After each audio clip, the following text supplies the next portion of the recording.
અને રહસ્યનો માહોલ. રેહાન ચૌધરીની ફિલ્મ કંબદાનું ટ્રેલર ધમાકેદાર રીતે લોન્ચ કરવામાં આવ્યું. રેહાન ચૌધરીની ગુજરાતી ફિલ્મ ફરી એકવાર દર્શકોને ચોંકાવવા તૈયાર છે.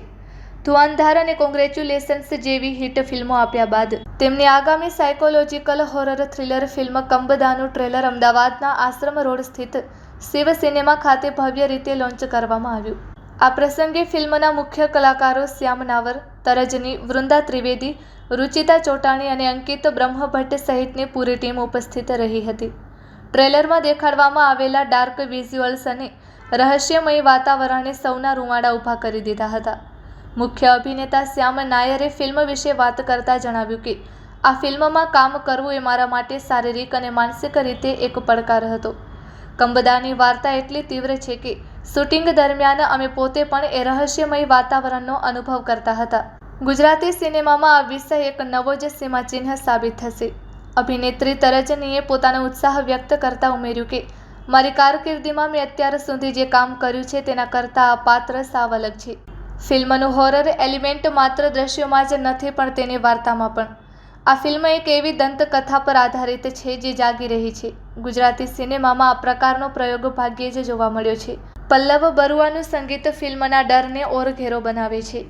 વેદાંતો મહેશ્વરી અને રેહાન ચૌધરી દ્વારા નિર્મિત આ ફિલ્મ હિંમતભર્યા વિષય અને શાનદાર પ્રોડક્શન વેલ્યુ ધરાવે છે. દિગ્દર્શક રેહાન ચૌધરીએ જણાવ્યું કે અમે ગુજરાતી પ્રેક્ષકોને કંઈક એવું આપવા માંગતા હતા જે તેમણે પહેલાં ક્યારેય અનુભવ્યું ન હોય. કંબદા માત્ર એક ડરામણી ફિલ્મ નથી પણ એક ઊંડું રહસ્ય છે. ટ્રેલરને મળેલા પ્રતિસાદથી અમે ખૂબ જ ઉત્સાહિત છીએ. કંબદા 29 મે 2026ના રોજ રાજ્યભરના સિનેમાઘરોમાં રિલીઝ થવા જઈ રહી છે. જો તમે થ્રિલર અને હોરરના શોખીન હો તો આ ફિલ્મ મિસ કરવા જેવી નથી. Report by Ashwin Limbachiya, Ahmedabad. મારા કેરેક્ટરનું નામ દ્રષ્ટિ છે અને તમને ખબર પડી જ ગઈ હશે કે જો આનું કેરેક્ટર છે આંધળાનું છે કે શી ઇઝ બ્લાઇન્ડ, તો હું એની દ્રષ્ટિ છું એવું કહી શકાય. બાકી આગળનું મારું કેરેક્ટર કેવું છે એ તો તમે ફિલ્મ જોશો ત્યારે જ ખબર પડશે. શૂટમાં બહુ જ મજા આવી હતી એ જ, અને જે અમે વેરાવળ પણ શૂટ કર્યું, સખત અઘરી પ્રોસેસ હતી કારણ કે અમારું shoot through out night shoot હતું. તો દિવસ રાત અમે ભૂલી જતા હતા કે ક્યારે સૂતા ક્યારે ઉઠ્યા. પછી એ સિવાય એ 15 દિવસ એવું લાગતું હતું કે અમે બિગ બોસના ઘરમાં છીએ, એમ કે ખબર અમારો ફોન અમારે કોઈના મેસેજ નથી જોયા, કોઈના રિપ્લાય નથી આપ્યા કે હા શૂટ કરવાનું છે, કાલના આ સીન છે, આ કરવાના છે, બસ.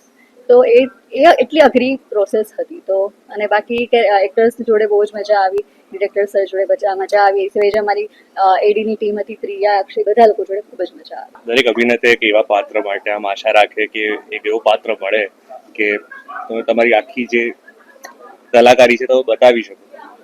એટલીસ્ટ એ અનુભવ કરવાનો મને ચાન્સ મળ્યો, એના માટે હું બહુ જ થેન્કફુલ છું રેહાન ચૌધરી અને વેદાંત મહેશ્વરીજીનો. અને આ મજા આવી. It's interesting film. તમે જોશો તો તમને ખબર પડશે કે વાર્તા કેવી છે, શું છે. અને મારા લુક તો દેખાય જ છે તમને, એમાં તો એક્ટર માટે તો બહુ જ મજાનું કામ હતું. ગળું બેસી ગયું હતું ફિલ્મ પડતા તો, પણ હા એ જ છે, એની જ મજા છે કે મારો પર્સનલ એક એવો એમ છે કે જ્યારે પણ હું કોઈ કેરેક્ટર કરું એ મારા લાસ્ટ ફિલ્મથી અલગ હોય, લુક પ્રમાણે, કોસ્ટ્યુમથી લઈને બધી રીતે, અવાજ, ચાલ ઢાલ, કોઈ પણ રીતે લાસ્ટ કેરેક્ટર જેવું ના હોવું જોઈએ. એવી મેં ટ્રાય કરી છે અને આ એ જ બીજો એક અટેમ્પ, આ અમારો બીજો પ્રયત્ન છે કે તમને પણ એવું લાગે કે તમે શામનાનું બીજું કોઈ પણ કામ જુઓ એ નેક્સ્ટ ટાઈમ કબંદાથી બી અલગ હશે.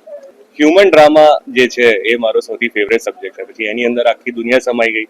એની અંદર રોમાન્સ બી આવી ગયું, એક્શન પણ આવી ગયું, ડ્રામા પણ આવી ગયું. તો લોકોની વાર્તા કેવું મને ગમે, અલગ અલગ કિરદાર કરવા ગમે. ટિપિકલ હીરો બનીને નાચવાનો મારો એવો કોઈ પ્લાન નથી, પણ એ બી કરી શકું છું એવું નથી. નાચતા પણ આવડે છે.